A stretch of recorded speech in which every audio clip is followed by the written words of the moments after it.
और इसके लिए उसने अपनी सेना भी बुला ली।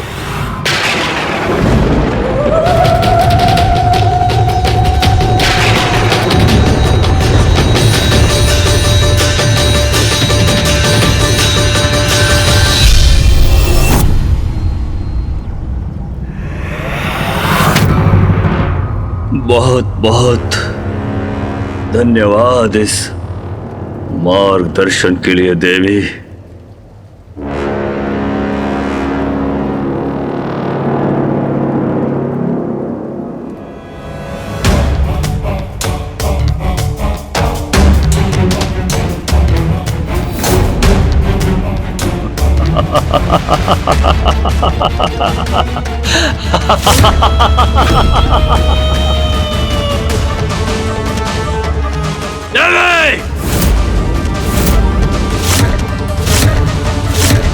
असुर सम्राट एकाक्ष को किसी के मार्गदर्शन की आवश्यकता नहीं है, वो भी एक स्त्री से कदापि नहीं।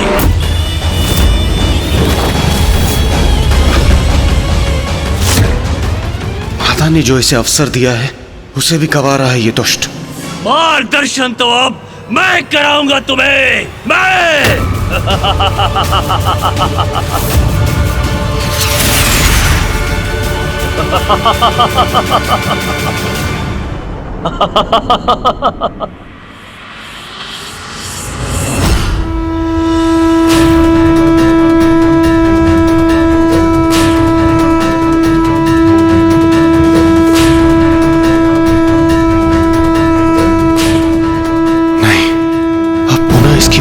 कीट असुर सेना प्रस्तुत होगी, कदापि नहीं।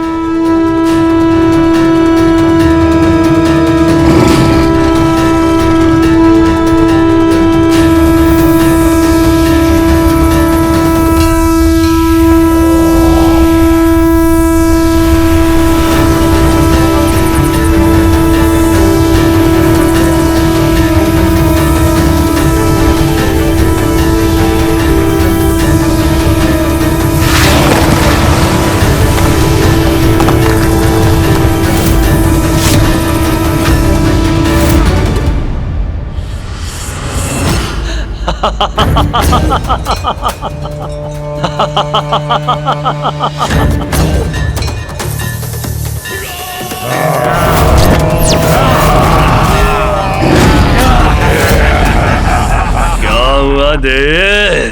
मेरे इन कीट असुरों को देखकर स्तब्ध रह गई ना? क्या सोचा था तुमने देवी कि मैं असुर सम्राट एकाक्ष मात्र 2 असुरों के साथ तुम्हारे समक्ष आया हूं?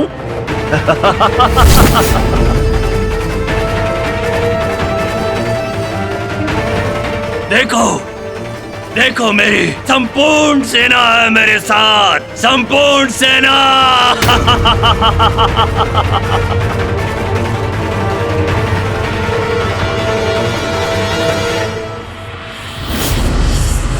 अब क्या करोगे तुम देवी? मेरी ये असुर सेना मेरे एक संकेत पर तुम्हारा और तुम्हारे सींग का भक्षण करेगी, भक्षण।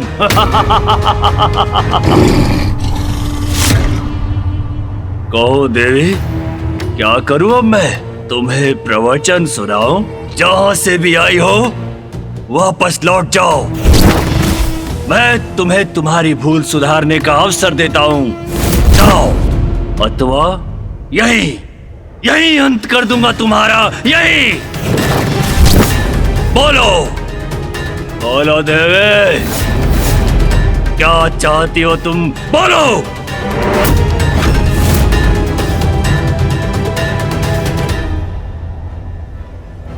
एकाक्ष ने अपनी कीट असुरों की सेना को बुला लिया।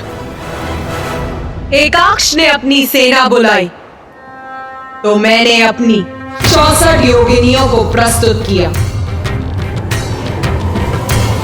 माता की सेना?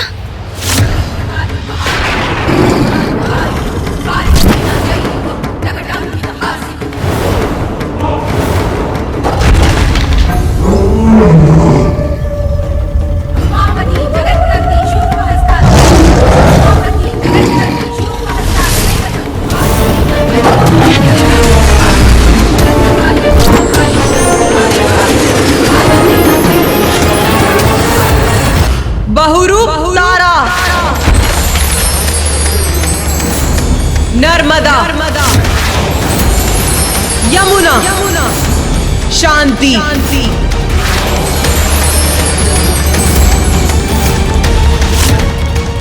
ये तो अपने भीतर से अन्य देवियों को उत्पन्न कर रही है। शीघ्र अंत करना होगा इस देवी का। वाराही, काल रात्रि, छिन्नमस्तिका, महालक्ष्मी, क्षेमंकरी, वानरमुखी, यक्षिणी, कामिनी, विंध्यवासिनी, काली, उमा, चामुंडा, धूमावती, स्तुति, अदिति, नारायणी, वायुवीणा, पूर्ति,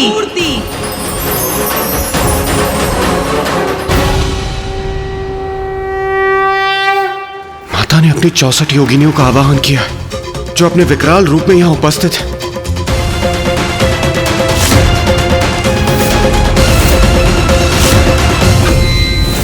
ये एक देवी अनेकों देवी बन गई। कोई बात नहीं, मैं इन सब का वध करूंगा, सबका। अरे रुक क्यों गई देवी? तुमने मात्र 64 स्त्रियां उत्पन्न की है। ये सामना करेंगी मेरी सहस्रों शक्तिशाली असुर सेना का। तेरी सेना? क्या है तेरी सेना? यदि मेरी समस्त योगिनियां संहार करें तो एक पल में समस्त सृष्टि को मिटा सकती है। देखना चाहता है तू इनकी संहारक शक्ति? बस बहुत हो गया। अब इस क्रीड़ा का अंत करने का समय आ गया है। अंत। मेरे असुरों, देखो, जो कहा था वही किया मैंने। तुम्हें स्वर्ग लोक में उत्तम जीवन का वचन दिया था मैंने, वो प्रस्तुत है तुम्हारे समक्ष। देखो, मैं तुम्हें और स्त्रियां दे रहा हूं तुम्हारे भक्षण के लिए, और वो भी कोई असुरी राक्षसी स्त्रियां नहीं, देवियां दे रहा हूं, देवियां।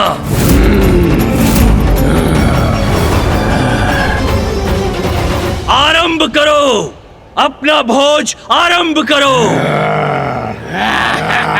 और उस देवी को मेरे आहार के लिए सुरक्षित रखना मत भूलना। जाओ।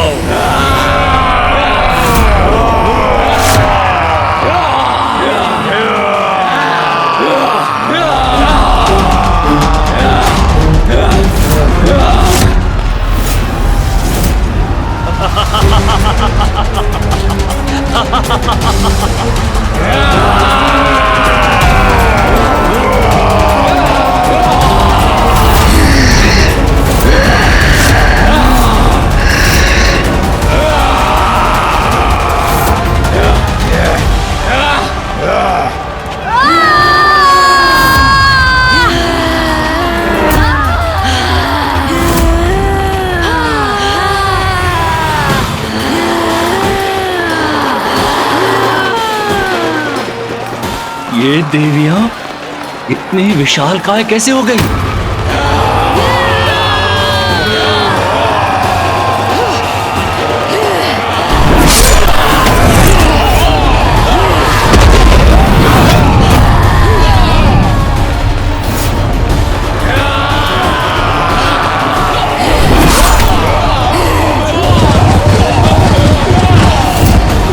मेरे असुरों को इतनी सहजता से नष्ट कर रही है ये।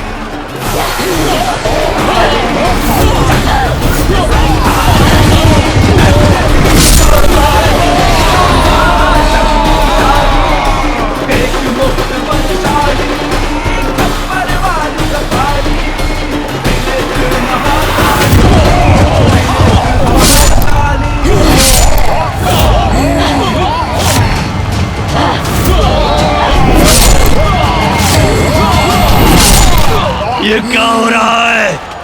मेरे असुरों का ऐसा विनाश, वो भी इन देवियों के हाथों?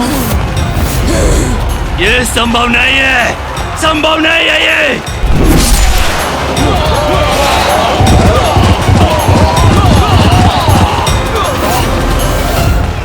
नहीं, ये देवियां मुझे पराजित नहीं कर सकती, कदापि नहीं। जो स्त्री की शक्ति को कम आंकता है उसका यही परिणाम होता है।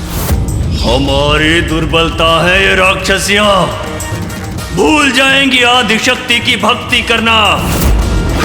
और वैसे भी अब हमें इनकी कोई आवश्यकता नहीं है।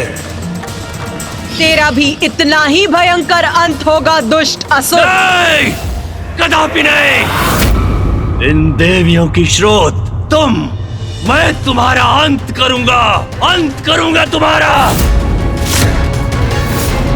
और मैं विजयी होऊंगा, विजय।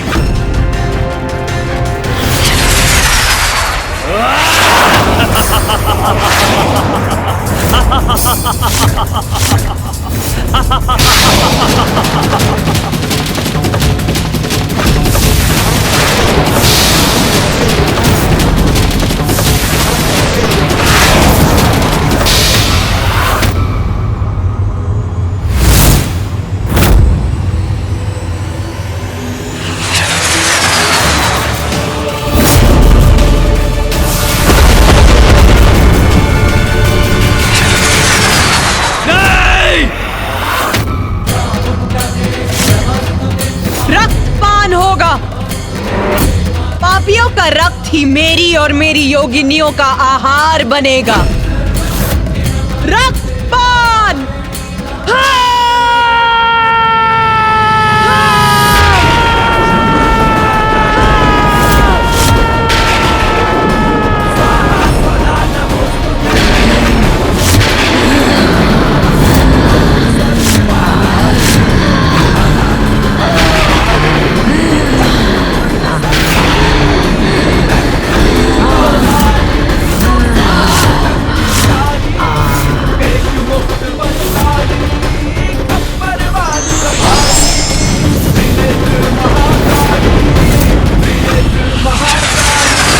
मुझे ज्ञात नहीं, तुम सब अपना आकार छोटा करके क्या सिद्ध करना चाहती हो। तुम सभी को अपने पांव के नीचे कुचलने में बहुत आनंद आएगा मुझे।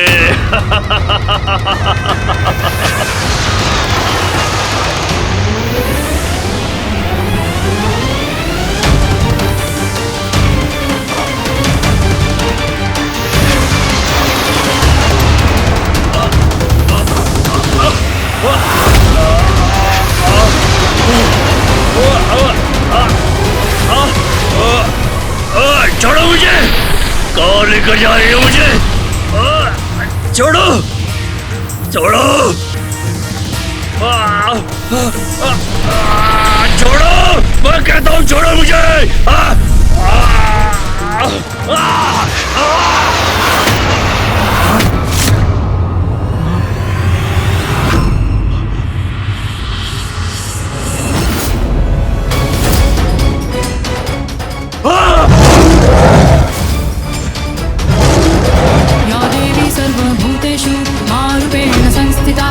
देख अपने चारों ओर, इस संहार का कारण तू है। तू अपने लोक में तूने अपनी स्त्रियों का संहार किया था ना। तेरे असुरों ने उन्हें अपना आहार बनाया था। अपने असुरों को पथ भ्रष्ट करने के लिए प्रेरित किया था तूने। ये जो रक्त बहा है वो तेरे कारण हुआ है एकाक्ष। तेरे कारण दूसरों के कष्ट का कारण बनकर तू सुरक्षित कैसे बच सकता है? नहीं, कदापि नहीं। तूने जो किया वो अक्षम्य है।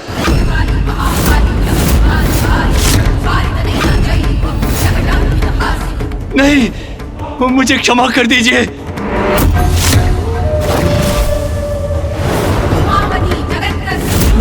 नहीं, नहीं, नहीं, नहीं, नहीं, नहीं, नहीं, नहीं, नहीं, नहीं।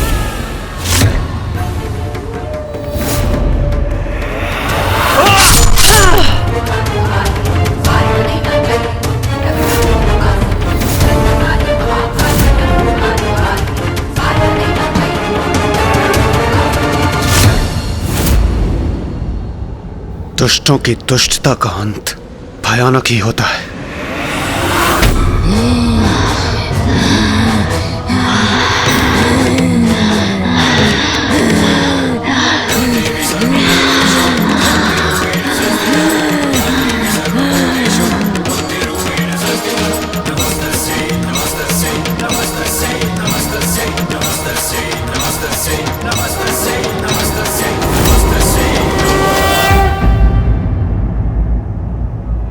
माता, आपने एकाक्ष का वध किया। आपकी 64 योगिनियों ने उस पापी की सेना का अंत किया।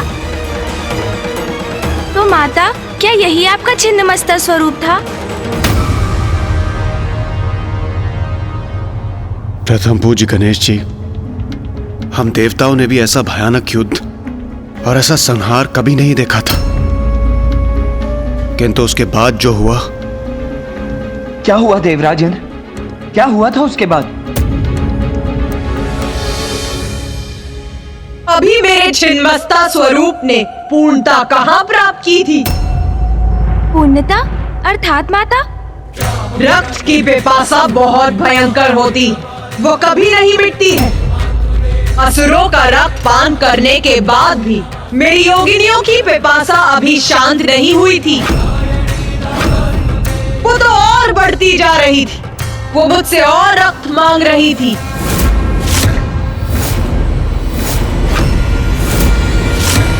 और रक्त माता? तो किसका रक्त दिया आपने उन्हें? रक्त दीजिए माता, रक्त दीजिए माता, दीजिए माता, रक्त दीजिए माता, रक्त दीजिए, कृपया रक्त दीजिए माता, हमें दीजिए, हमें और रक्त चाहिए माता, हमारी रक्त पिपासा बुझी नहीं है, हमें और रक्त चाहिए, रक्त दीजिए माता, कीजिए माता, हमें रक्त दीजिए, कृपया कीजिए माता। रक्त चाहती है और रक्त चाहती है योगिनी। जो उन्हें प्राप्त नहीं हुआ तो वो सर्वत्र संहार करेंगे। किंतु अब असुर शेष नहीं रहे, तो उनकी रक्त का पान करें हम। किंतु अब असुर शेष नहीं रहे, हमें रक्त चाहिए माता, हम भूखी है माता, भूखी है हम, हमारी भूख मिटाइए माता। समस्त संसार को मैं भोजन प्रदान करती हूँ, फिर तुम सभी को भूखा मैं कैसे छोड़ सकती हूँ मेरी योगिनियों? भूखी है हम। माता हूँ मैं तुम सभी की, तुम सभी की भूख मिटाने के लिए, तुम सभी के आहार के लिए मैं तुम सभी को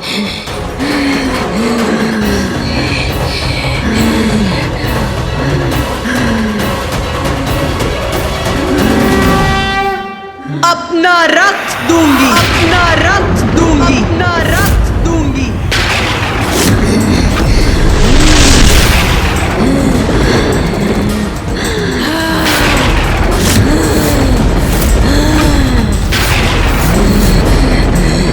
अपना रक्त देंगी माता?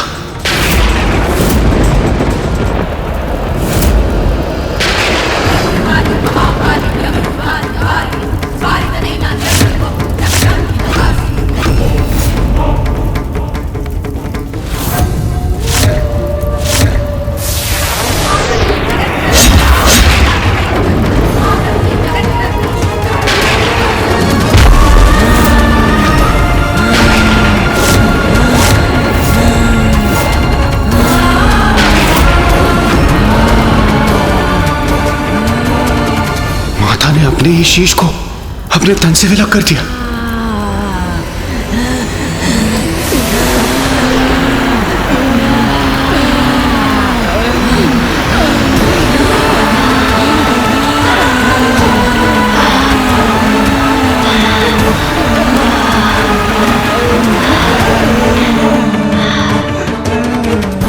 कितनी अद्भुत है माता की लीला। अपनी योगिनियों की तृष्णा को शांत करने के लिए वो स्वयं अपना ही रक्त बहा रही। जय मां छिन्नमस्ता।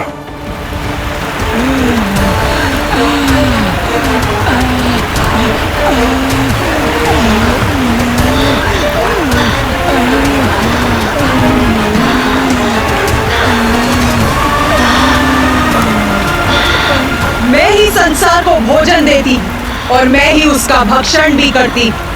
शक्ति के शीश विहीन होने पर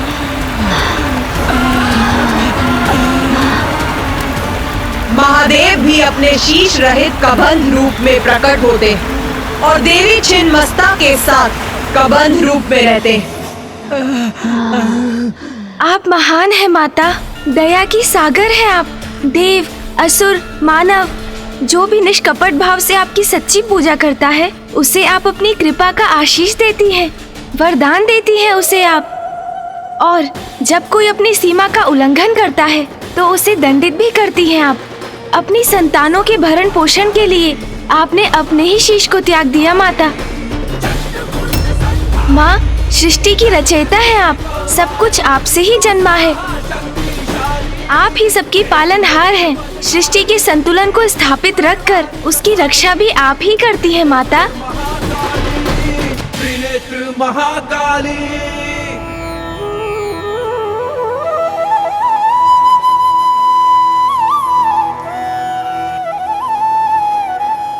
माता, आपका प्रत्येक स्वरूप आपकी शक्ति और आपकी लीला का अद्भुत अनुपम उदाहरण है। अब हमें अपनी माता छिन्नमस्ता के स्वरूप की महिमा और उसका फल बताने की भी कृपा कीजिए। मेरे इस रूप की कृपा से मेरे भक्तों को समूह स्तंभन की शक्ति प्राप्त होती और उसके शत्रु समूल नष्ट हो जाते हैं। प्रत्येक संघर्ष में उसे विजय प्राप्त होती और साथ ही उसे राजयोग भी प्राप्त होता है।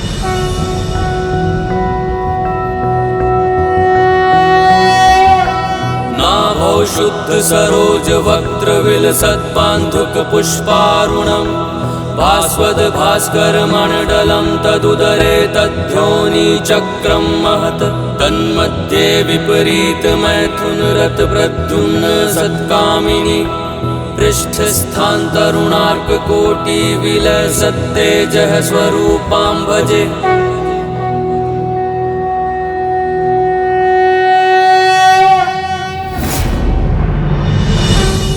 प्रणाम माता।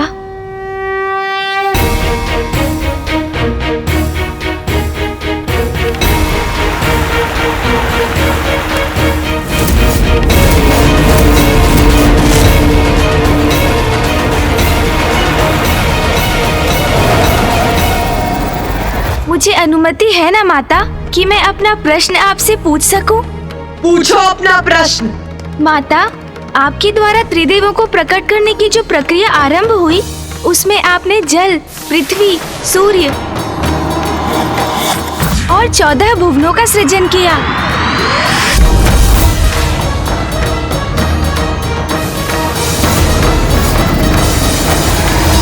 तत्पश्चात 84 लाख योनियों को आपने जीवन भी दिया और तब प्रजनन के माध्यम से जीवों को संतान भी होने लगे। इसके उपरांत आपके द्वारा सृष्टि की रचना का कार्य पूर्ण हो गया होगा ना माता? कार्य पूर्ण हो गया? बताओ मुझे गणेश, क्या है जीवन का चक्र? कैसे पूर्ण होता है वो? माता, सर्वप्रथम जन्म, फिर जीवन और फिर मृत्यु, यही जीवन का चक्र है।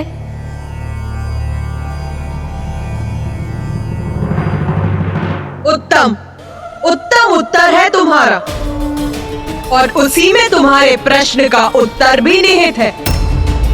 सुनो, जीव अब संतानों को जन्म दे रहे थे। जीवों की संख्या में वृद्धि हो रही थी किंतु उनकी मृत्यु नहीं हो रही थी। इसीलिए प्रकृति में असंतुलन उत्पन्न होने लगा और इसीलिए मेरे दूसरे अवतार के अवतरित होने के लिए ये आवश्यक हो गया।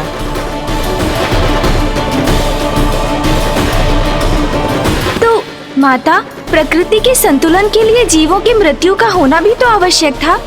हाँ, इसीलिए जब तक जन्म, जीवन और मृत्यु का चक्र पूर्ण रूप से स्थापित नहीं होता, मेरा कार्य कहाँ पूर्ण हो सकता है? हाँ माता, किंतु माता फिर सृष्टि पर जीवन चक्र, पृथ्वी पर प्रकृति का संतुलन कैसे स्थापित हुआ?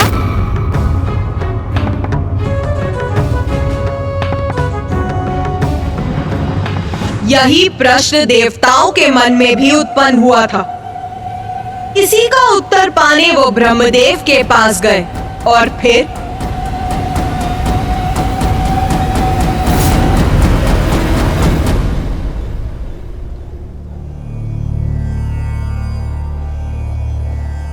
प्रणाम ब्रह्मदेव।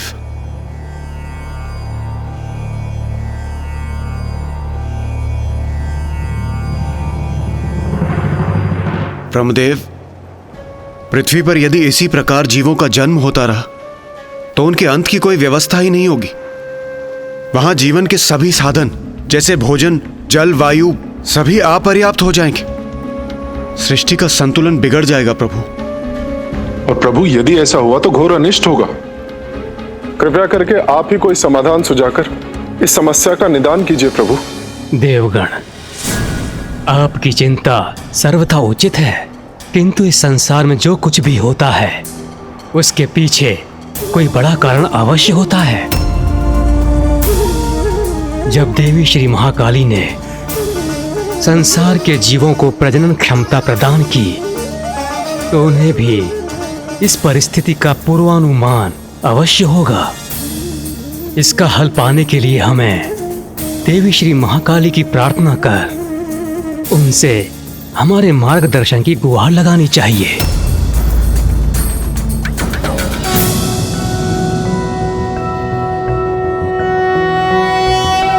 ॐ खड्गं चक्रगदेषु चापपरिघात्रशूलं भुशुण्डिं शिरः शङ्खं सन्दधतिं करे स्त्रीनयनां सर्वाङ्गभूषावृतां नीलाश्मकुतिमास्य पाददशकां सेवे महाकालिकां यामस्तो व्यस्वपिते हरो कमलजो हन्तुं मधुं कैटभम्।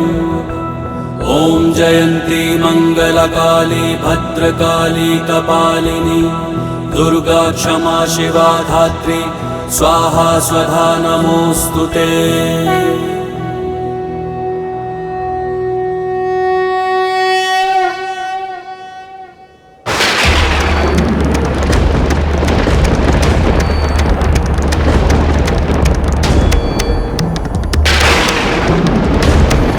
अचानक यहाँ इतना अंधकार कैसे छा गया?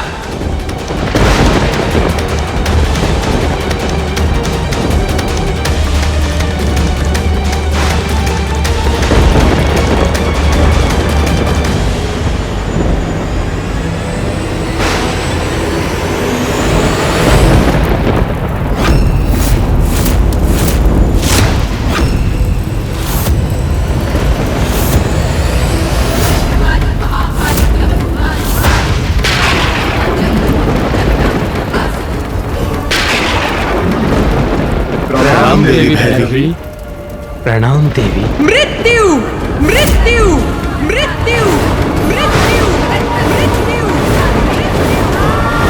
मृत्यु है आपकी समस्या का समाधान। मृत्यु है आपकी समस्या का समाधान। मृत्यु है आपकी समस्या का समाधान। मृत्यु है आपकी समस्या का समाधान।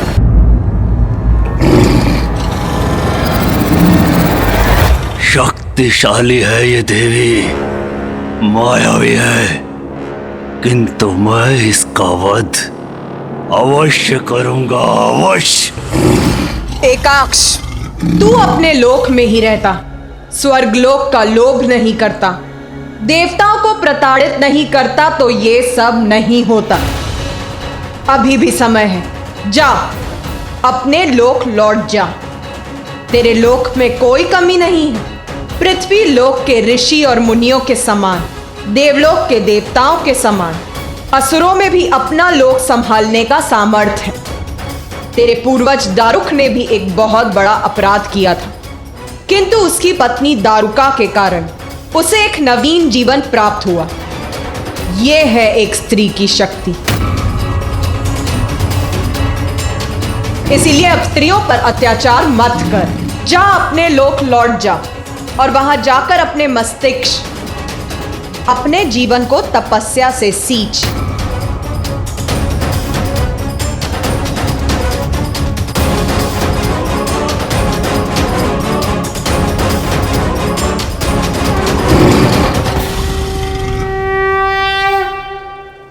ऐसी स्थिति में कोई भी यही करता जो अपराध किए हैं, उसका प्रायश्चित करता। किंतु एकाक्ष का अहंकार अभी भी उसकी बुद्धि पर छाया हुआ था।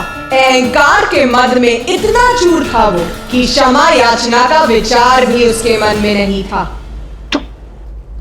तो फिर क्या किया उसने?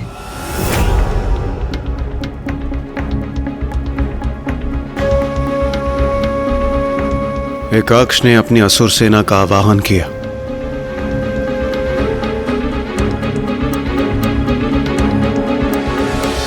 इतना सब घटित हो जाने के पश्चात भी वो माता से युद्ध करना चाहता था और इसके लिए उसने अपनी सेना भी बुला ली।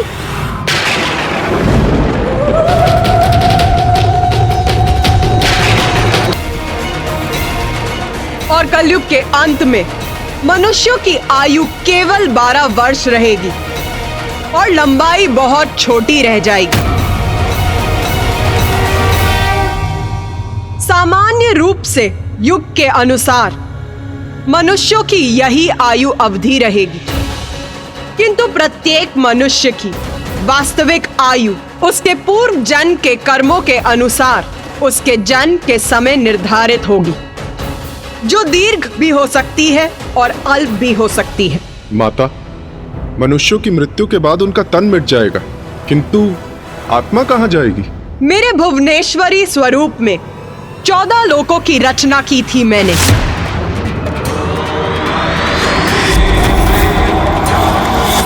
जिनमें आप सभी का निवास स्वर्गलोक भी है।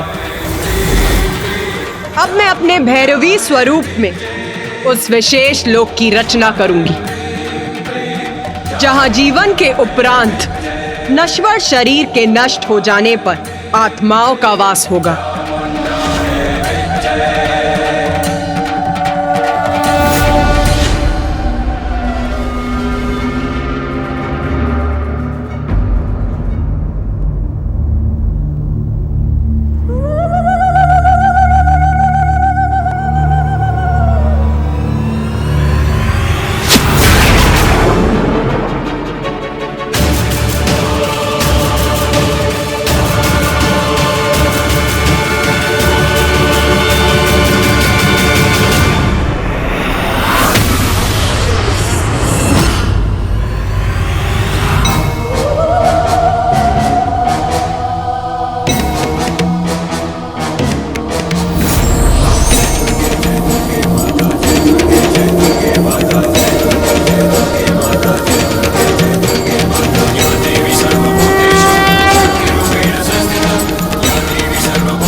विशेष लोक।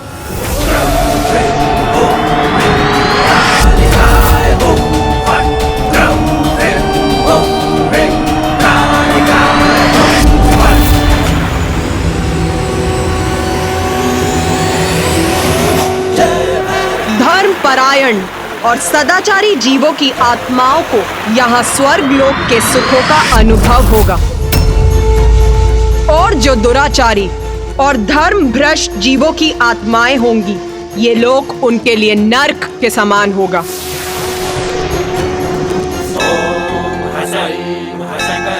आत्माओं को यहाँ कर्मों का फल भोग कर, प्रायश्चित और साधना कर शुद्धि प्राप्त होगी।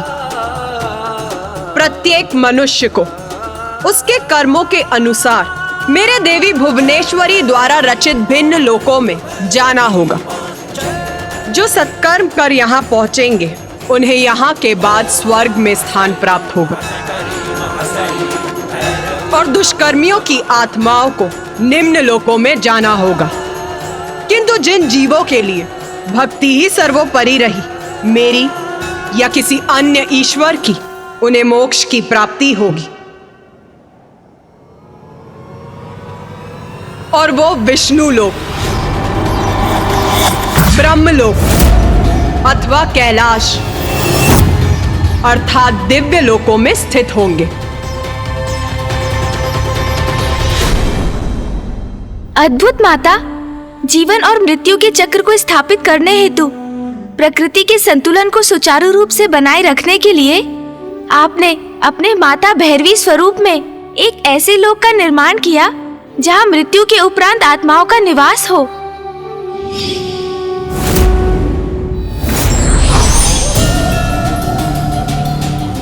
तुम्हारे मन में एक और प्रश्न उत्पन्न होने का आभास हो रहा है मुझे। पूछ गणेश, पूछ, क्या पूछना है तुम्हें? माता, सूर्य देव के प्रश्न का उत्तर जानने के लिए ही मैं भी उत्सुक हूँ। आत्माओं के लिए एक अन्य लोक का निर्माण तो हो गया, किंतु उसको व्यवस्थित रूप से चलाने का दायित्व किसको सौंपा गया माता? ये प्रश्न सभी देवताओं के मन में भी रह रहकर उठ रहा था। देवी भैरवी संसार में प्रकट हुई, किंतु इससे मृत्यु की व्यवस्था पूर्ण नहीं हुई थी। उसके लिए एक काल देवता की आवश्यकता थी, जो हमारा प्रतिनिधित्व कर इस कार्य का दायित्व संभाले। उनकी सहायता के लिए काल के दूत की आवश्यकता थी, और जो जीवों की आत्माओं को बंदी बनाए, उस पाश की आवश्यकता थी। पाश? जीवों की आत्माओं को बंदी बनाने के लिए पाश की आवश्यकता थी। और माता, काल देवता के पद पर योग्य देवता की नियुक्ति भी तो आवश्यक होगी। वो कैसे हुआ माता?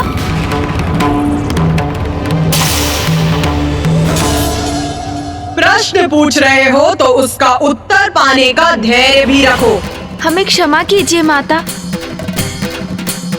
सर्वप्रथम ये प्रश्न सूर्यदेव के मन में भी उत्पन्न हुआ था, किंतु उन्हें कहा गया था कि इस प्रश्न का उत्तर उनसे ही जुड़ा हुआ था।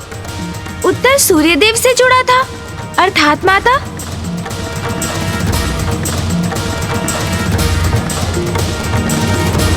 में प्रकट हुई, किंतु उससे मृत्यु की व्यवस्था पूर्ण नहीं हुई थी। उसके लिए एक काल देवता की आवश्यकता थी। काल देवता के पद पर योग्य देवता की नियुक्ति भी तो आवश्यक होगी। वो कैसे हुआ माता? सर्वप्रथम ये प्रश्न सूर्यदेव के मन में भी उत्पन्न हुआ था। सूर्यदेव का विवाह देव शिल्पी विश्वकर्मा की पुत्री देवी संज्ञा से हुआ था। जब मैंने आदित्य सूर्य का सृजन किया था, तब उनके तेज का उत्पन्न होना आरंभ ही हुआ था। तब उनकी एक पुत्री यमी और एक पुत्र यम, 2 संतानें हुई थी। कुछ समय के लिए तो सब कुछ कुशल था, किंतु समय के साथ सूर्य का तेज बढ़ता गया।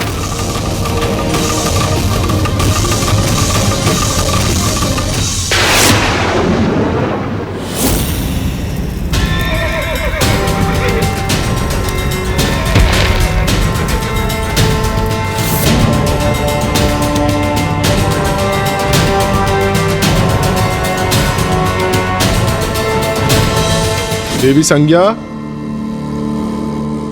देवी संज्ञा कहाँ हैं आप? आइए देवी संज्ञा। संज्ञा, अब तो पकड़ी जाओगी। संभवतः आंगन में होंगी।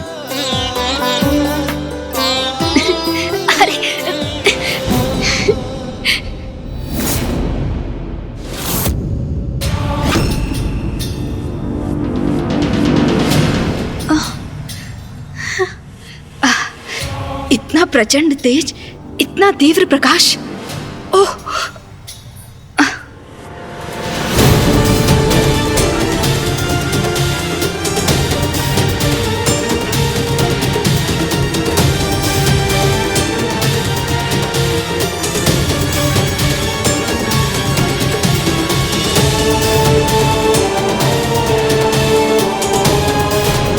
सूर्यदेव का तेज असहनीय हो रहा है हमारे लिए।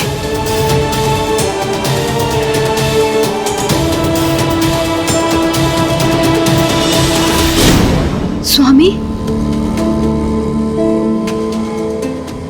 इस तीव्र ताप का यही अर्थ है कि स्वामी निकट हैं।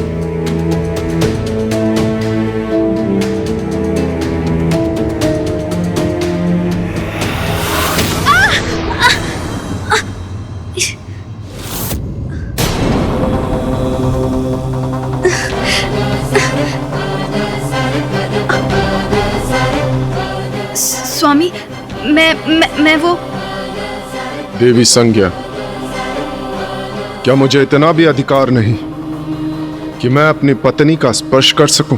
स्वामी, ऐसी कोई बात नहीं है। मैं तो बस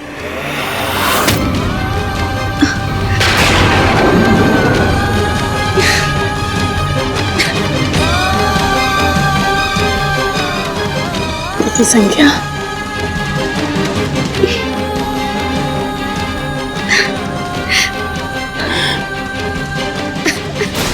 देवी संज्ञा, धैर्य रखिए, सब ठीक हो जाएगा।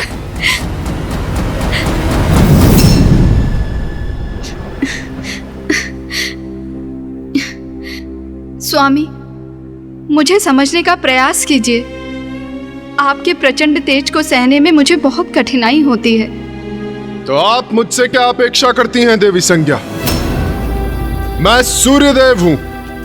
अपने तेज और अपनी ऊर्जा से संसार को जीवन प्रदान करता हूं, किंतु मेरी पत्नी मेरे उसी तेज और मेरे उसी ऊर्जा के कारण मेरे निकट आने में असमर्थ है।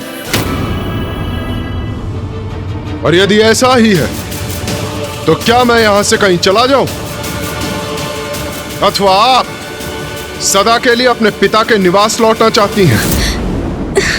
किंतु स्मरण रहे, आप सूर्यलोक की स्वामिनी है। आपके दायित्व है। आपका पुत्र है जो शीघ्र अपने तप के लिए प्रस्थान करने वाला है। और यदि आप भी यहां से चली गई तो मैं एकाकी कैसे रहूंगा? नहीं, आप कहीं नहीं जा सकती। समाधान भी आप ही को ढूंढना होगा, क्योंकि समस्या आपकी है, मेरी नहीं। आपका पति हूं मैं, और आपका सानिध्य प्राप्त करना मेरा अधिकार है।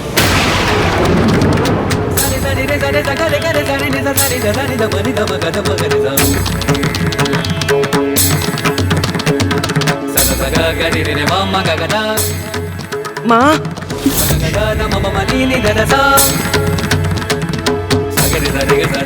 माँ,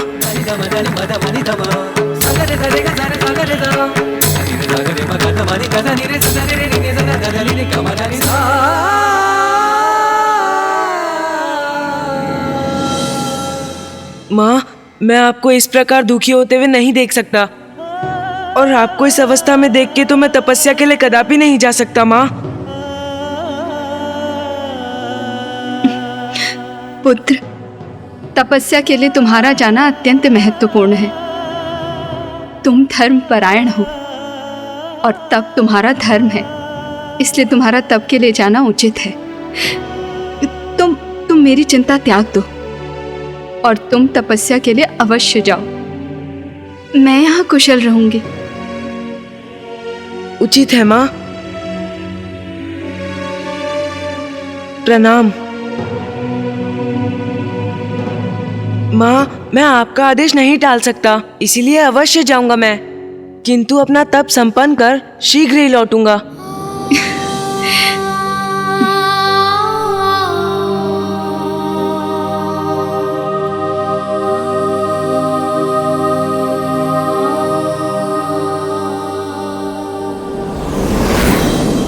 मैं क्या करूं माँ?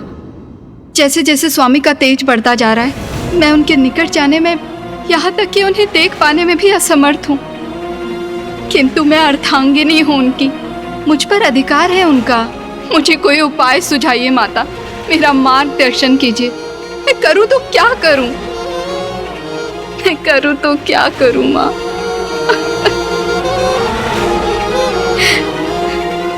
और आपको इस अवस्था में देख के तो मैं तपस्या के लिए कदापि नहीं जा सकता। माँ, तुम धर्म परायण हो और तब तुम्हारा धर्म है। तपस्या, घोर तप करूंगी मैं, और मेरा तप मुझे मेरे स्वामी के तेज को सहने की शक्ति देगा। हाँ माँ, मैं तप करूंगी। किंतु स्मरण रहे, आपका पुत्र है जो शीघ्र अपने तप के लिए प्रस्थान करने वाला है। और यदि आप भी यहां से चली गई तो मैं एकाकी कैसे रहूंगा? किंतु मैं अपने तप के लिए यहाँ से कैसे जाऊं? स्वामी मुझे कभी कहीं जाने की अनुमति नहीं देंगे और उनके निकट रहते हुए मैं अपना तप भी नहीं कर पाऊंगी। क्या करूं मैं करूं तो क्या करूं?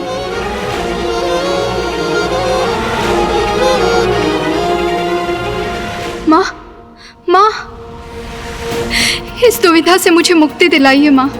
कोई उपाय सुझाइए, कोई उपाय सुझाइए, कोई उपाय सुझाइए, कोई उपाय सुझाइए।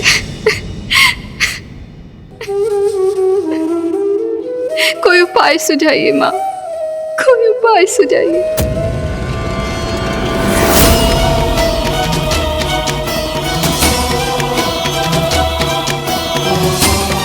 मेरी प्रतिछाया माँ। उस रात्रि देवी संज्ञा को यह आभास हुआ कि वो अपने तप के लिए तभी जा सकेंगी जब वो अपने किसी प्रतिरूप को छोड़कर जाएंगी,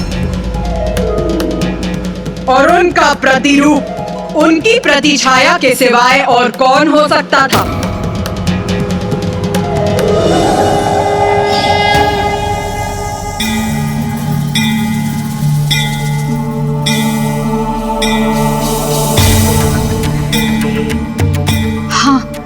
यही उचित है, माँ का भी यही संकेत है। यही करूंगी मैं, अपनी इस छाया को यहाँ स्थित करूंगी।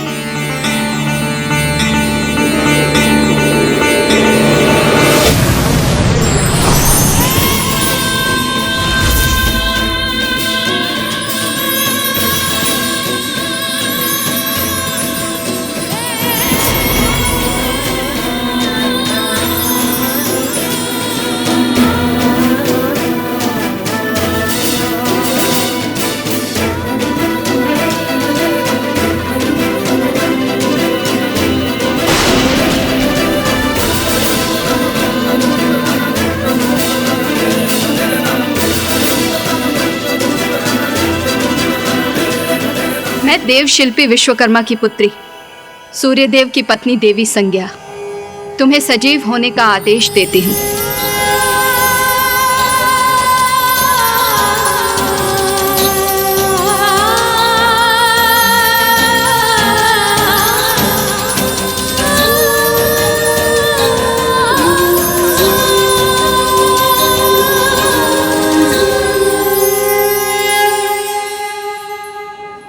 तुम छाया हो, मेरी प्रतिछाया।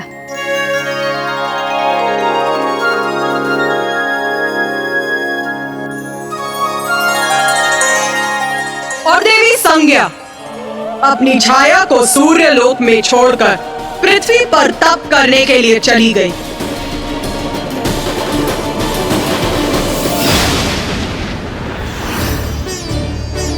स्वामी,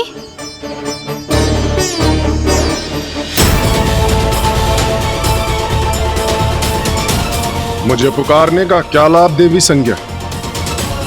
क्योंकि यदि मैं मुड़कर आपकी ओर देखूंगा तो आप अपने नेत्र नीचे कर लेंगी।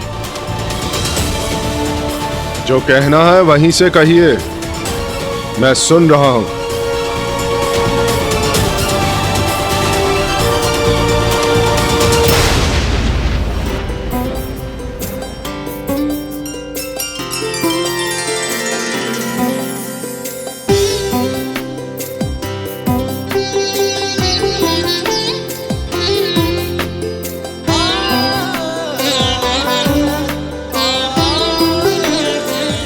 स्वामी, आपको पूजा का प्रसाद दिए बिना मैं आपको कैसे जाने देती?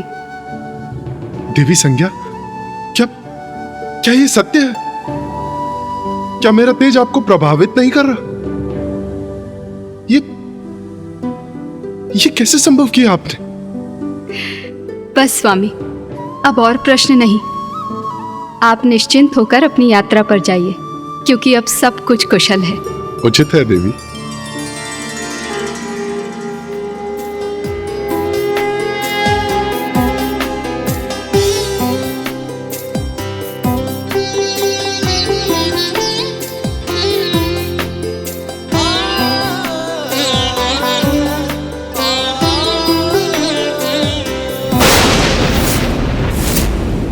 मैं देवी संज्ञा नहीं, छाया हूँ सूर्यदेव। मैं आपकी पत्नी नहीं, मात्र उनकी प्रतिछाया हूँ।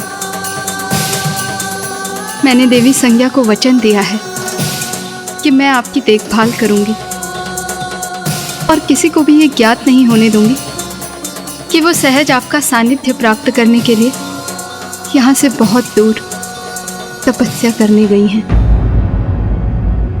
सूर्यदेव, जब माता संज्ञा तपस्या करने सूर्यलोक से चली गईं, तो क्या आपको कभी उनकी अनुपस्थिति का आभास नहीं हुआ? क्या ऐसा कभी प्रतीत नहीं हुआ कि छाया माँ संज्ञा माँ तो है ही नहीं? प्रथम पूज्य गणेश जी, देवी छाया देवी संज्ञा की प्रतिरूप थी। सभी प्रकार से वो उनके समान थी और मैं भी अपनी पत्नी का साथ पुनः पाकर अत्यंत प्रसन्न था। और जब भी मैंने उनके भीतर आए हुए परिवर्तन का रहस्य जानने का प्रयास किया तो सदा उन्होंने उस प्रश्न को टाल दिया। तब तनिक शंका अवश्य होती थी मुझे। तो क्या आप कभी सत्य ज्ञात कर सके सूर्यदेव? हाँ गणेश जी। ये सत्य कैसे जाना आपने सूर्यदेव, बताइए ना। गणेश, तुम पुनः वो प्रश्न पूछ रहे हो जिसका उत्तर देने का समय अभी नहीं आया है। क्षमा कीजिए माता, मैं तो बस उत्सुकतावश पूछ रहा था। धैर्य गणेश, धैर्य। तुम्हारी उत्सुकता अवश्य शांत होगी। तो सुनो, सूर्यदेव के पूर्व किसी अन्य को यह ज्ञात हो गया था कि देवी छाया उनकी पत्नी देवी संज्ञा नहीं है। अब तुम्हारे मन में उत्पन्न होने वाले प्रश्न का उत्तर देने के लिए मैं एक प्रश्न पूछती हूँ तुमसे। उचित है माता। उस समय का विचार करो गणेश, जब देवी पार्वती में परिवर्तन आने प्रारंभ हुए थे तो सर्वप्रथम उसका आभास किसे हुआ था? महादेव को, कुमार कार्तिकेय को, या तुम्हें?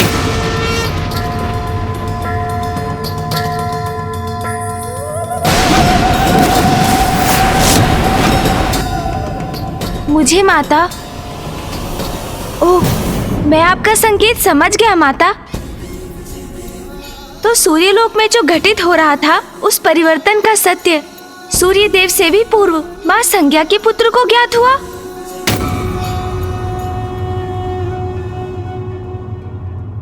देवी छाया यम से अपना सत्य नहीं छिपा सकी, क्योंकि माँ के आंचल की ममता, माँ की ममता भरी दृष्टि और उनमें आया हुआ परिवर्तन संतान के नेत्रों से छिपाया नहीं जा सकता।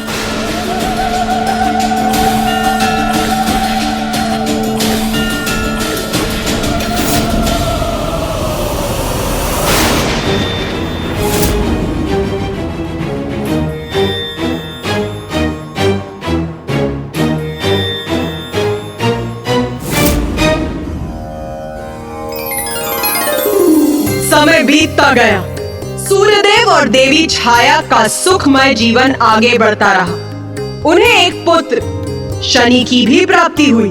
सब कुशल था, किंतु अब देवी संज्ञा के पुत्र यम अपना तप समाप्त कर वहां लौटने वाले थे। सूर्यदेव के वो पुत्र जिनके अस्तित्व से ही देवी छाया अनभिज्ञ थी।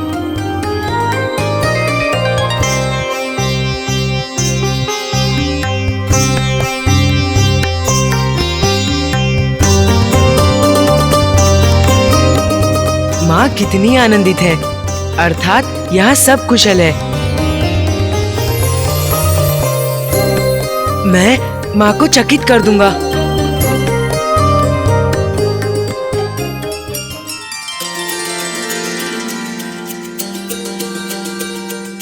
स्वामी,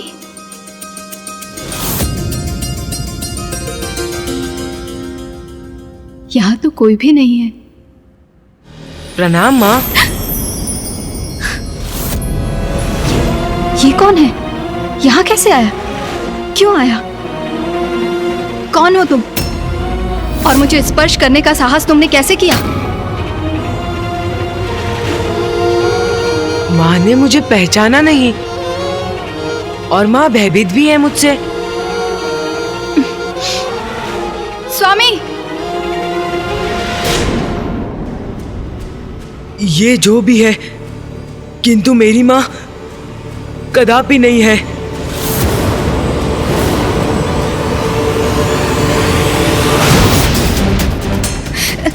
स्वामी, स्वामी, स्वामी देखिए वहाँ पे क्या कोई हुआ? है।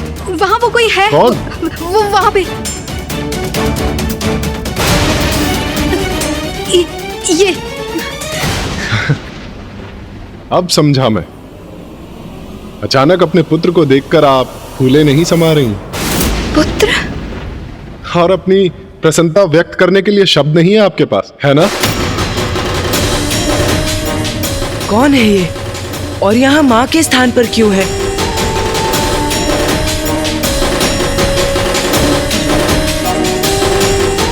देवी संज्ञा, अब यहाँ स्तब्ध ही खड़ी रहेंगी? इतने समय बाद लौटा है आपका पुत्र। क्या उसके लिए उत्तम भोजन का प्रबंध नहीं करेंगी? जी स्वामी, उचित है।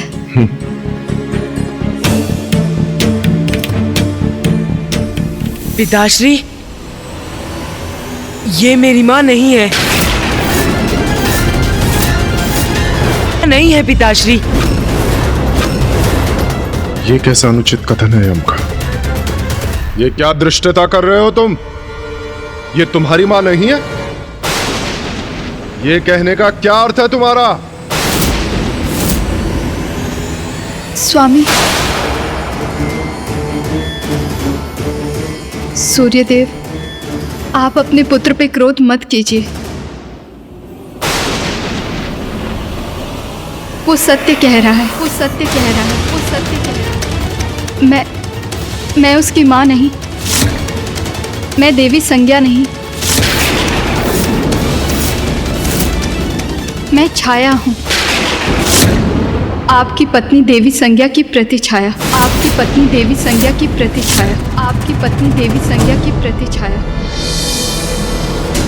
देवी संज्ञा की छाया? मेरी पत्नी की छाया? मैं देव शिल्पी विश्वकर्मा की पुत्री, सूर्यदेव की पत्नी देवी संज्ञा, तुम्हें सजीव होने का आदेश देती हूँ।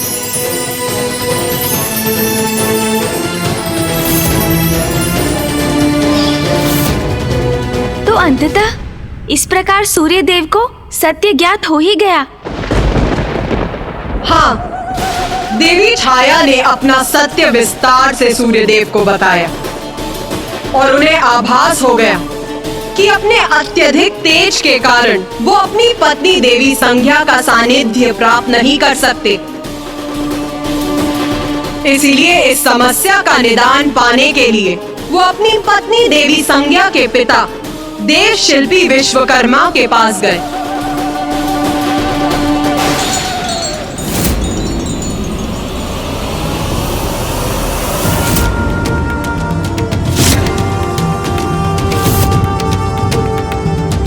मैं अपना तेज घटा नहीं सकता और मेरे तेज के कारण आपकी पुत्री और मेरी पत्नी संज्ञा मेरे निकट नहीं आ सकती। इसीलिए वो छाया को मेरे पास छोड़कर मुझसे दूर चली गई है तप करने। अब आप ही इस समस्या का कोई निदान सुझाइए ससुरश्री।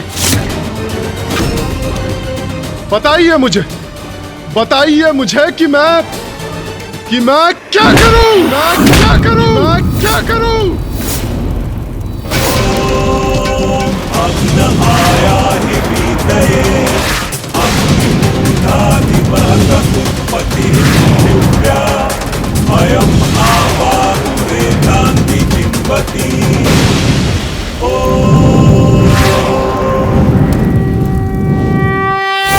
माता, ये तो और भी विकट परिस्थिति उत्पन्न हो गई थी। तो विश्वकर्मा जी ने क्या सुझाव दिया?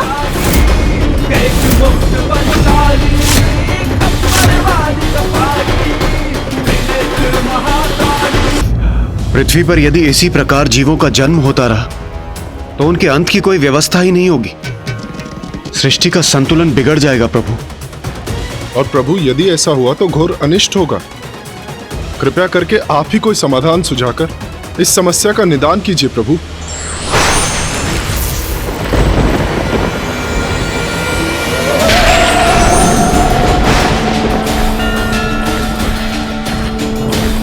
प्रणाम देवी भैरवी। प्रणाम देवी। मृत्यु मृत्यु मृत्यु।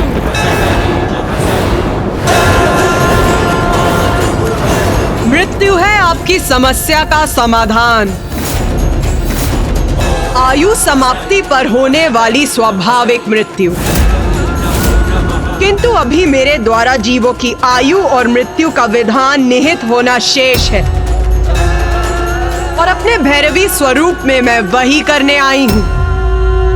आयु समाप्त होगी तो जीव की मृत्यु हो जाएगी, ये तो उचित है। किंतु हमें यह कैसे ज्ञात होगा कि किस जीव की क्या आयु होगी और उसका अंत कैसे होगा? जीवों के जन्म के साथ जब उनके जीवन का आरंभ होगा, तब ब्रह्मदेव उनकी आयु भी निर्धारित करेंगे। प्रत्येक युग में मनुष्यों की आयु और लंबाई भिन्न होगी। सतयुग में मनुष्यों की आयु 100 सहस्त्र वर्ष और लंबाई 21 हाथ होगी। त्रेता युग में मनुष्यों की आयु 10 सहस्त्र वर्ष और लंबाई 14 हाथ होगी। द्वापर युग में मनुष्यों की आयु होगी सहस्त्र वर्ष और लंबाई 7 हाथ होगी। और कलयुग में मनुष्यों की आयु होगी 100 वर्ष और लंबाई 3.5 हाथ होगी। और जैसे जैसे कलयुग आगे बढ़ेगा, मनुष्यों की आयु कम होती जाएगी और लंबाई भी कम होती जाएगी। और कलयुग के अंत में मनुष्यों की आयु केवल 12 वर्ष रहेगी और लंबाई बहुत